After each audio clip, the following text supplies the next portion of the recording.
Selon moi, l'astrologie doit permettre de prévoir les changements de mentalité. On sait que c'est très important, puisque les choix politiques, les élections sont liés à des problèmes de mentalité. Et il y a des moments où la mentalité bascule, la mentalité des peuples. Donc, c'est là qu'un un problème tabou, si vous voulez, à savoir, est-ce qu'il y a une science de la mentalité des peuples? Est-ce que l'on peut savoir par avance à quel moment les peuples vont avoir telle et telle attitude, telle et telle valeur, et quand est-ce que ça va commencer, quand est-ce que ça va se terminer, etc.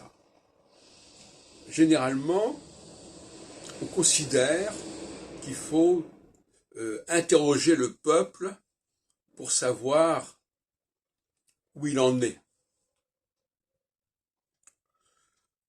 Mais en fait, souvent, il s'agit de voter pour telle et telle personne. Enfin bon, passons. Mais la science politique telle que je la vois n'a pas besoin d'interroger le peuple,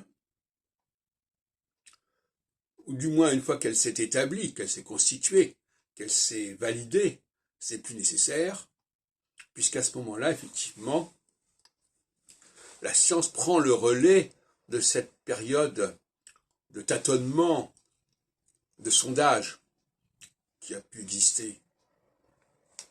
Et à ce moment-là, on sait par avance à quel moment les mentalités vont évoluer, vont changer, vont basculer.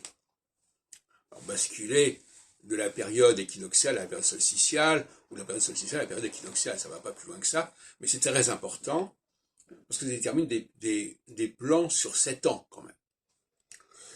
Le problème, c'est quand on fait des élections avec des programmes bien établis, qui se font entre deux phases, à cheval sur deux phases.